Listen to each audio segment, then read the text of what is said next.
क्या हो गया है? ऐसी आवाज नहीं चलेगी।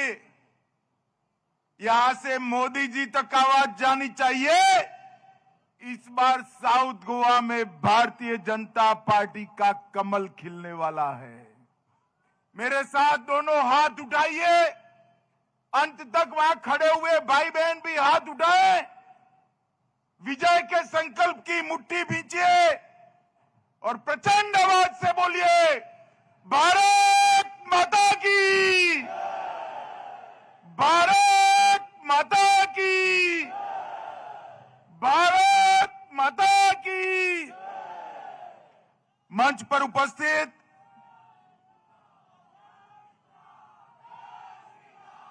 डॉक्टर प्रमोद सावंत, माननीय मुख्यमंत्री गोवा, हमारे गोवा भारतीय जनता पार्टी के अध्यक्ष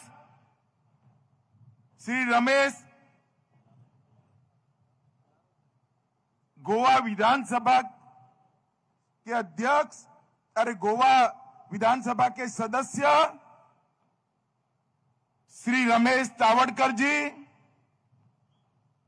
श्री श्रीपाद नाइक जी, प्रदेश अध्यक्ष गोवा श्री सदानंद तनावड़े जी, श्री विश्वजीत राणे जी, हमारे मोविन गोडिन्हो जी, श्री सुभाष सिरोडकर जी, श्री रोहन खाटे जी, श्री रवि नाइक जी, श्री गोविंद गौड़ जी, श्री नीलेश कबराल जी, श्री नीलकांत हलारकर जी, श्री यहां पर उपस्थित हमारे पूर्व मुख्यमंत्री कामत साहब और आज गोवा साउथ की लोकसभा में इतनी बड़ी संख्या में आए हुए प्यारे भाइयों बहनों माताओं और मेरे जिगर के टुकड़े जैसे युवा मित्रों, आप सभी को नमस्कार।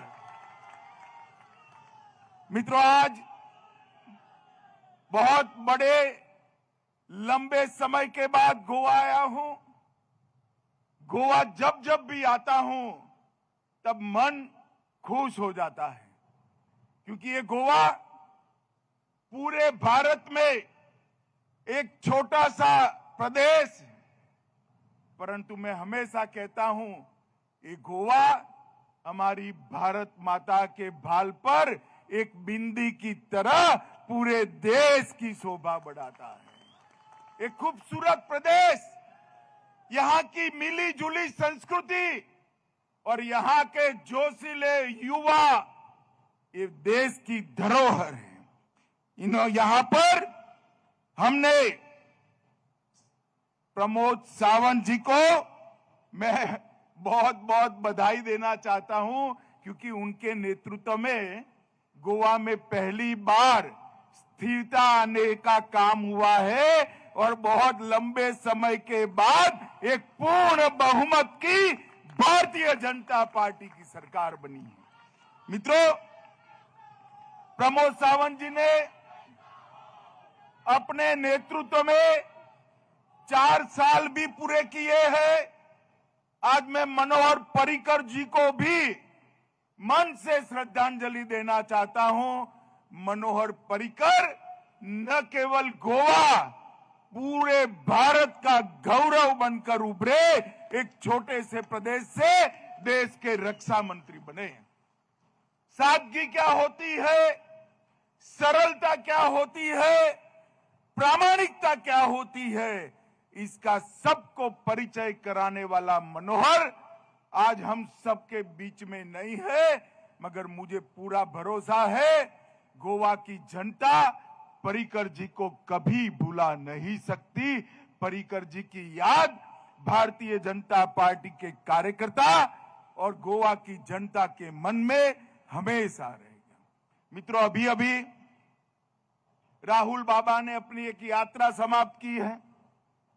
मालूम है ना, पूरे भारत में यात्रा में निकले थे और पूरे भारत की यात्रा कर कर सारे कांग्रेसी बड़े खुश दिखाई दे पड़ते थे, कि राहुल जी ने यात्रा कर दी, राहुल जी ने यात्रा कर दी, राहुल जी ने यात्रा कर दी। अब उसके बाद नॉर्थ ईस्ट के 3 राज्यों के चुनाव आए।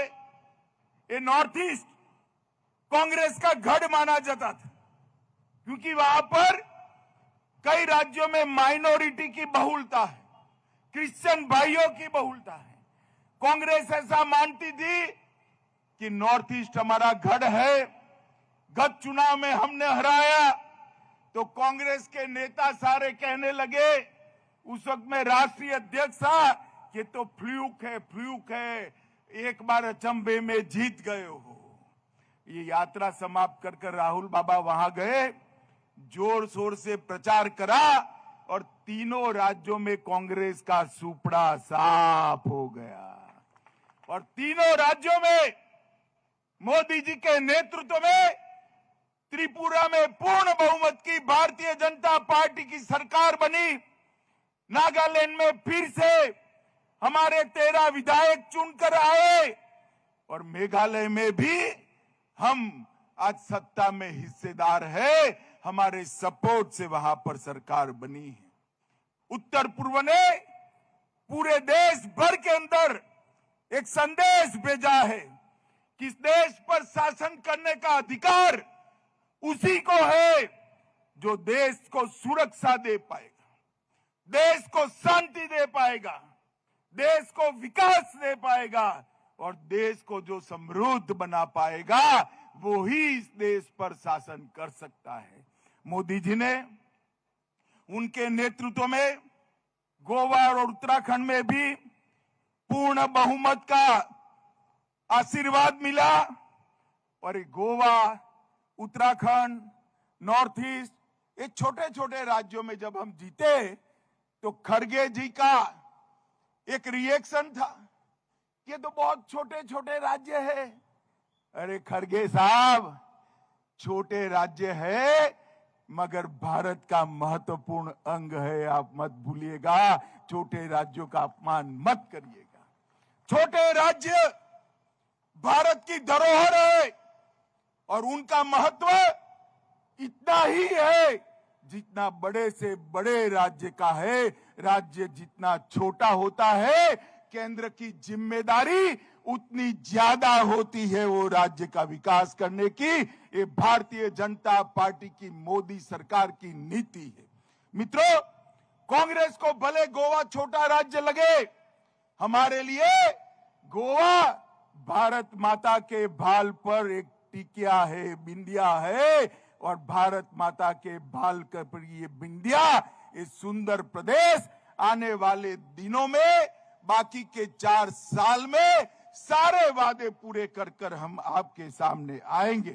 कांग्रेस का यहां पर भी पूर्ण सफाया हो गया। मगर साउथ गोवा वालों, मेरी एक फरियाद है, गत चुनाव में आपने यहां से कमल नहीं खिलाया। हमारे भाई सवाईकर को थोड़े से वोट से हराया था और मैं आज सिर्फ और सिर्फ साउथ गोवा की सीट के लिए आया हूं। मुझे मेरे सारे भारतीय जनता पार्टी के कार्यकर्ताओं ने कहा है कि साउथ गोवा की सीट हम मोदी जी को कमल खिलाकर देंगे, यहां से भाजपा का सांसद जाएगा। मुझे बताओ साउथ गोवा वालों, हजारों की संख्या में आप हो, यहां से कमल खिलकर 24 में मोदी जी को भेजोगे क्या? जरा जोर से बोलो, हाथ उठाकर भेजेंगे क्या? मित्रों, यही मोड़ मैं ओडिशा में देखकर आया हूं, तेलंगाना में देखकर आया हूं और आज यहां से खड़गे जी को कहना चाहता हूं, राहुल बाबा सुन लो, कर्नाटक में भी पूर्ण बहुमत की भारतीय जनता पार्टी की सरकार बनने जा रही है। मित्रों, 10 सालों से यहां पर माइनिंग का मुद्दा लटका हुआ था। कोर्ट के एक ऑर्डर के कारण गोवा के अर्थतंत्र की धोरी नस माइनिंग बिजनेस को लकवा हो गया। मैं बधाई देना चाहता हूं हमारे मुख्यमंत्री जी और प्रदेश अध्यक्ष और मेरे साथी मंत्री को। तीनों ने मिलकर मोदी जी के साथ बैठकर माइनिंग के मुद्दे को रिजॉल्व किया और 1 साल में सारी माइन धमधमती हो जाएगी। शुरू हो गया है। ऑक्शन के 2 फेजेस भी हो गए हैं। 8 माइनिंग ब्लॉक ऑलरेडी अलॉट कर चुके हैं और इंडस्ट्रियल एक्टिविटी शुरू करने की कार्यवाही भी होगी। मित्रों, मैं आज गोवा सरकार को स्वयं पूर्ण गोवा के लिए भी बधाई देना चाहता हूं। 10 सूत्रीय कार्यक्रम स्वयं पूर्ण गोवा, जिसमें 90% सैचुरेशन आज प्राप्त कर लिया गया है। सभी के लिए नल का पानी, सभी के लिए बिजली, सभी के लिए स्वच्छता, सभी के लिए स्वास्थ्य, सभी के लिए आवास, सभी के लिए पीएम किसान कार्ड, दिव्यांगों को सहायता, वरिष्ठ नागरिकों का कार्ड, ये सारे काम गोवा के किसी भी नागरिक को सरकारी दफ्तर में नहीं जाना पड़ता। मुख्यमंत्री जी वीडियो कॉन्फ्रेंस से अधिकारियों को वहां भेजते हैं और वहीं पर किए जाते हैं। मैं देश भर का दौरा करता हूं। मेरी पार्टी की 15 सरकारें, एक भी सरकार ने ऐसी हिम्मत नहीं की जो भाई प्रमोद ने करी है। प्रमोद जी, मैं आपको बहुत बहुत बधाई देना चाहता हूं। ये बॉटम अप स्कीम है, नीचे को ऊपर उठाने का काम है। जो भारतीय जनता पार्टी की अंत्योदय की नीति और मोदी जी के गरीब कल्याण के कंसेप्ट को जमीन पर उतारता है। माताओं, भाइयों, बहनों, गोवा के बजट में इलेक्ट्रिक मोबिलिटी, नवीनीकरण ऊर्जा, पर्यटन, नए पुल, नए फ्लाईओवर, नई सड़कें, लाडली लक्ष्मी योजना, गर्भवती महिलाओं की योजना, ये सब मिलाकर 27,000 करोड़ रुपए का आयोजन गोवा सरकार ने इतने छोटे से प्रदेश में किया है। ये केवल और केवल भारतीय जनता पार्टी कर सकती है। ऐसा नहीं है भाई, मैं कहता हूं केवल भारतीय कांग्रेस भी विकास कर सकती है, कांग्रेस भी विकास कर सकती है, मगर वो विकास करते हैं परिवारवाद का, वो विकास करते हैं वंशवाद का, वो बढ़ाते हैं जातिवाद को, वो बढ़ाते हैं भ्रष्टाचार को। केवल और केवल भारतीय जनता पार्टी इस देश में विकास की राजनीति कर सकती है, मोदी जी ही कर सकते हैं। और इसलिए भारतीय जनता पार्टी के 10 ही साल में 11वें नंबर पर से देश का अर्थतंत्र ब्रिटेन को पछाड़कर 5वें नंबर पर मोदी जी ने पहुंचाया है। मित्रों, 5वें नंबर पर पहुंचा है। मित्रों, चुनाव के परिणाम आने के बाद सीए कानून का हमने वादा किया था, मोदी जी ने सीए कानून समाप्त कर दिया, बनाकर लेकर आए। राम मंदिर का वादा किया था, राम मंदिर का निर्माण हो चुका है।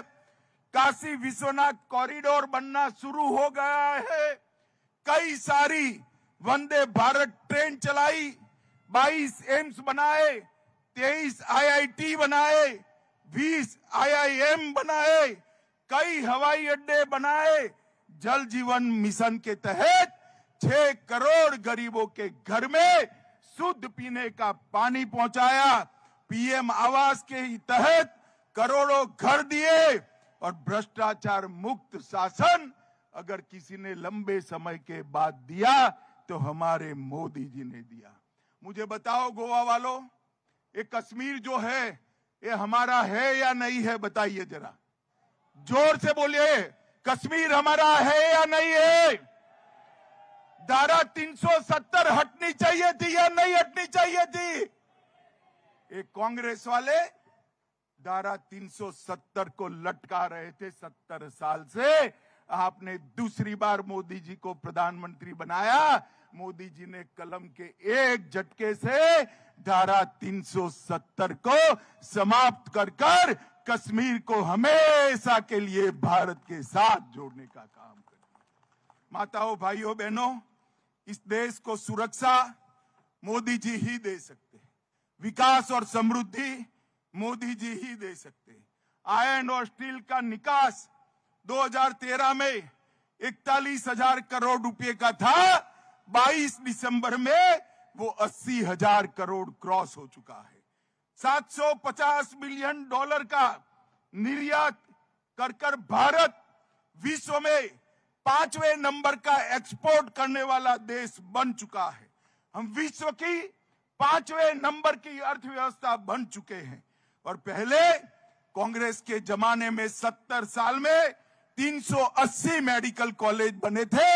हमने 9 ही साल में 380 से बढ़ाकर 650 मेडिकल कॉलेज देश में बनाने का काम ये भारतीय जनता पार्टी की सरकार ने किया।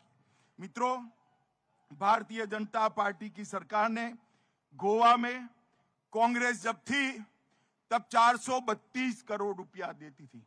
कांग्रेस वालों, जरा कान खोलकर सुन लेना, और हिम्मत है तो गोवा की जनता को इसका जवाब देना। आपके शासन में सोनिया मनमोहन की सरकार गोवा को महज 432 करोड़ रुपया देती थी।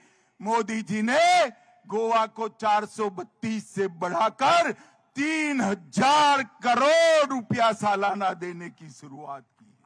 मित्रों, अटल सेतु का निर्माण नरेंद्र मोदी ने कहा। जुआरी पुल 2700 करोड़ का नरेंद्र मोदी जी ने बनाया। मोपा इंटरनेशनल एयरपोर्ट 3,000 करोड़ का नरेंद्र मोदी जी ने बनाया। डाबोलीम एयरपोर्ट के लिए और 500 करोड़ रुपया दिया। विमान कौशल केंद्र यहां पर बनाया और पर्रिकर जी के नाम से एक बाईपास बनाने का काम भी किया और नेशनल हाईवे के लिए 6,000 करोड़ रुपया देने का काम भारतीय जनता पार्टी की मोदी सरकार ने किया है। गोवा शिपयार्ड में 32,000 करोड़ दिया और विश्व स्तरीय पोर्ट मैन्युफैक्चरिंग इकोसिस्टम बनाने का काम भी भारतीय जनता पार्टी ने किया। इलेक्ट्रॉनिक सिटी का शिलान्यास भारतीय जनता पार्टी ने किया। ग्रामीण अर्थतंत्र को बूस्ट देने के लिए 500 करोड़ रुपए की योजना भारतीय जनता पार्टी लेकर आई। और कांग्रेस वालों, जरा आपने क्या दिया ये वो बताना। साउथ गोवा में बोम्बोलिम में कैंसर अस्पताल प्रस्तावित है। दक्षिण गोवा मेडिकल कॉलेज दे दिया गया है। IIT, NIT, national forensic science university, law university, ये सभी साउथ गोवा में करने का काम भी भारतीय जनता पार्टी की सरकार ने किया है। माताओं, भाइयों, बहनों, मैं इतना ही कहना आया हूं कि नरेंद्र मोदी सरकार ने देश को सुरक्षित किया। पहले कांग्रेस के जमाने में आए दिन पाकिस्तान से घुसे हुए आतंकवादी हमारे जवानों का सर काट कर ले जाते थे और उसको कोई जवाब नहीं देता था। मोदी जी के जमाने में भी कश्मीर में आतंकी हमला हुआ। मोदी जी ने 10 ही दिन में सर्जिकल स्ट्राइक और एयर स्ट्राइक कर पाकिस्तान के घर में घुसकर आतंकवादियों का सफाया करने का काम नरेंद्र मोदी जी ने किया। मोदी जी ने समग्र विश्व में वैक्सीनेशन का एक रिकॉर्ड बनाया। मोदी जी ने समग्र विश्व में भारत का सम्मान बढ़ाया है। आज पूरी दुनिया कोई भी समस्या हो, नरेंद्र मोदी भारत के प्रधानमंत्री क्या बोलते हैं इसको बेताबी के साथ सुनना चाहती है। भारत माता के गौरव को समग्र विश्व में बढ़ाने का काम हमारे नरेंद्र मोदी जी ने किया है। भाइयों बहनों, 2024 का चुनाव को अब 1 ही साल बचा है। दक्षिण गोवा की सीट गत साल हमारा प्रयास थोड़ा छोटा पड़ गया, आपका आशीर्वाद भी छोटा पड़ गया। मैं आज भारतीय जनता पार्टी की ओर से आप सभी को करबद्ध विनंती करने आया हूं कि इस बार गोवा में आधा आधा नहीं चलेगा। पूरा गोवा 2 की 2 सीटें भारतीय जनता पार्टी को देनी है। मुझे बताओ दक्षिण गोवा वालों, 100% 100% भारतीय जनता पार्टी को विजय दिलाएंगे क्या? अरे ऐसे नहीं, हाथ ऊपर उठाकर बोलिए, विजय दिलाएंगे, कमल का फूल खिलाएंगे, मोदी जी को प्रधानमंत्री बनाएंगे, साउथ गोवा में कमल खिलाएंगे, गोवा की दोनों सीटें भाजपा को देंगे। तो मेरे साथ दोनों हाथ उठाइए, उठाइए दोनों हाथ और विजय का संकल्प कर कर मुट्ठी भींचे और प्रचंड आवाज से बोलिए, भारत माता की, भारत माता की, भारत माता की, वंदे वंदे वंदे।